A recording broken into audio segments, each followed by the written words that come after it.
Assalamualaikum warahmatullahi wabarakatuh. Ensiklopedia Al-Fatih kembali ke hadapan Anda untuk berbagi info Islami. Semoga menginspirasi aktivitas Anda hari ini.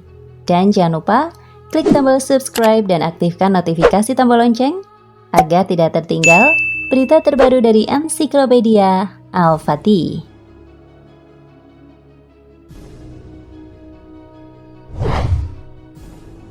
Pada era Al-Masih, di pemakaman ini dibangun sebuah tembok yang mengelilinginya, dan kawasan ini dinamakan dengan Kampung Rumah Ibrahim Al-Khalil. Hebron adalah nama lain dari Al-Khalil, yaitu nama yang disematkan pada Nabi Ibrahim alaihi salam. Hebron terkadang disebut pula dengan nama Hebrew. Kota ini terletak di tepi barat Palestina. Ia merupakan salah satu kota terbesar di tepi barat, atau sekitar 30 km di selatan Yerusalem. Hebron merupakan salah satu pusat perdagangan di tepi barat. Di wilayah ini banyak diperdagangkan berbagai kebutuhan sehari-hari, seperti anggur, buah ara, kapur, tembikar, dan susu. Pabrik susu terkenal di wilayah ini adalah Al-Junaidi. Kota Hebron termasuk kota yang ramai dikunjungi, sebab di kota ini terdapat makam Nabi Ibrahim alaihi salam dan istrinya, Siti Sarah. Kota ini merupakan salah satu kota suci agama Yahudi, karena Nabi Ishak dan Yakub dimakamkan di sini. Juga istri Nabi Ishak yang bernama Ribka, dan istri Nabi Yakub, Leah. Mereka dimakamkan di sebuah gua yang disebut Gua Para Leluhur, Machpelah, Makfilah. Karena itulah kaum Yahudi menganggap suci kota ini. Di atas gua dibangun sebuah tempat yang menyerupai masjid dan disebut dengan nama Masjid Ibrahim. Di dalamnya terdapat makam Ibrahim, Ishak, dan Yakub. Setiap makam memiliki bentuk yang berbeda antara makam laki-laki dan makam perempuan. Makam laki-laki berbentuk segi 8 atau oktagonal dan persegi 6 adalah makam perempuan, seperti makamnya Sarah dan Leah. Pada era Isa Al-Masih, di pemakaman ini dibangun sebuah tembok yang mengelilinginya dan kawasan ini dinamakan Kampung Rumah Ibrahim Al-Khalil. Tak salah bila kota Hebron ini disebut dengan kota 3 nabi, yakni Nabi Ibrahim, Ishak, dan Yakub. Sebagaimana disebutkan dalam berbagai buku sejarah para nabi, sebelum Ibrahim membawa Hajar dan Ismail ke Mekah, mereka tinggal bersama di Hebron. Nabi Ibrahim menetap di kota ini setelah meninggalkan kota Babilonia. Di Babilonia, Ibrahim sempat berhadapan dengan Raja Namrud karena ia menghancurkan berhala yang menjadi sesembahan masyarakat saat itu. Saat tinggal di Hebron, istri Nabi Ibrahim yakni Siti Hajar melahirkan seorang putra yang diberi nama Ismail. Kelahiran Ismail ini membuat cemburu Siti Sarah, istrinya yang pertama. Maka demi menjaga keutuhan rumah tangganya, Ibrahim membawa Ismail dan Siti Hajar berhijrah ke Mekah. Di Mekah inilah Ibrahim merenovasi dan meninggikan bangunan Ka'bah yang telah mengalami kerusakan akibat banjir. Setelah selesai pembangunan Ka'bah, Ibrahim kembali ke Palestina dan kemudian beberapa kali mengunjungi Ismail dan Hajar di Mekah. Dan ketika suatu hari berkunjung ke Mekah, ia tidak bertemu dengan Ismail, kecuali istrinya saja. Ibrahim merasa kurang sreg dengannya, karena kurang sopan santun.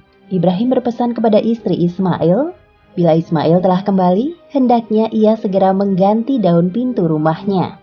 Maksudnya agar Ismail menceraikan istrinya, maka Ismail pun menceraikannya. Dan pada kesempatan lain, saat berkunjung kembali ke Mekah, ia mendapati seorang perempuan di rumah Ismail yang akhirnya diketahui sebagai istri Ismail. Perempuan ini tampak lebih sopan dan ramah dalam menjamu Ibrahim.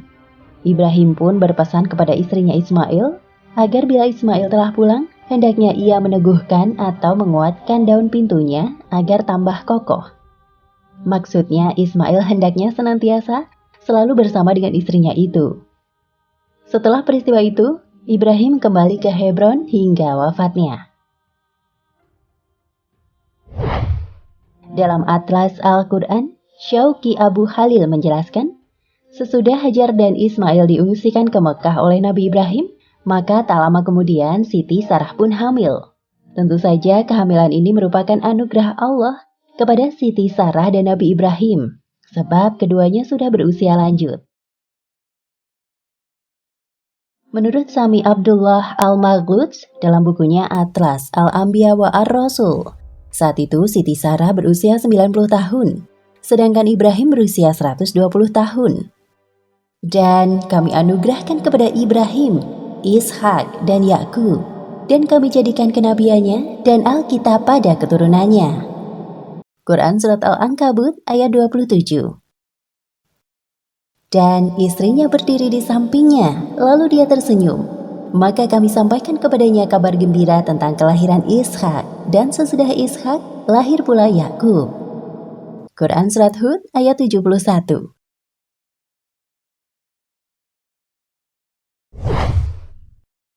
Mengetahui kabar gembira ini, maka kagetlah Siti Sarah, sebab ia sudah berusia lanjut. Setengah tak percaya, ia berkata kepada Jibril, sebagaimana termaktub dalam ayat selanjutnya. Istrinya berkata, "Sungguh mengherankan, apakah aku akan melahirkan anak, padahal aku adalah seorang perempuan tua, dan ini suamiku pun dalam keadaan yang sudah tua pula. Sesungguhnya ini benar-benar suatu yang sangat aneh." Para malaikat itu berkata, "Apakah kamu merasa heran tentang ketetapan Allah? Itu adalah rahmat Allah dan keberkatannya dicurahkan atas kamu, hai Ahlul Bait. Sesungguhnya Allah Maha Terpuji, lagi Maha Pemurah." Quran Surat Hud ayat 72 hingga 73. Nabi Ishak dilahirkan di kota Hebron ini.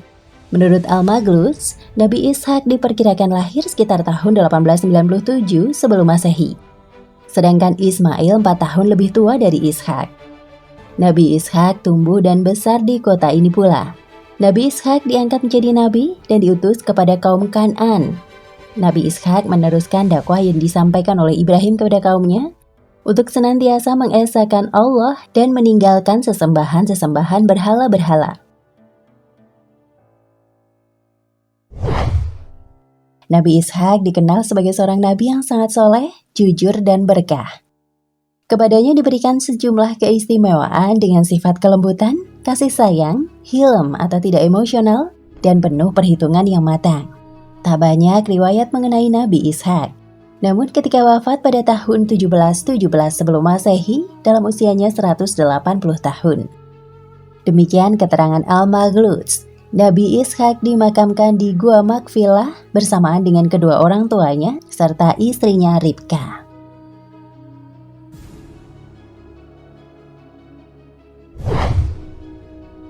Yakub. Sementara itu, Nabi Yakub adalah putra dari Nabi Ishak. Ia dilahirkan tahun 1837 sebelum Masehi dan wafat pada 1690 sebelum Masehi. Ketika Nabi Ishak berdakwah kepada kaumnya di Hebron, Nabi Yakub mendapat tugas berdakwah di daerah Syam, Suriah sekarang. Ia berdakwah kepada kaum atau bangsa Kan'an juga.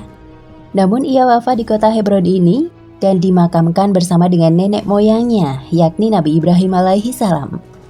Bangsa Kan'an menyebut kota Hebron dengan nama Arba, yang dinisbatkan kepada rajanya yang berbangsa Arab Kan'an, suatu kabilah Aina. Namun kemudian kabilah ini dikenal dengan nama Gedron atau Gabarion atau Hebron.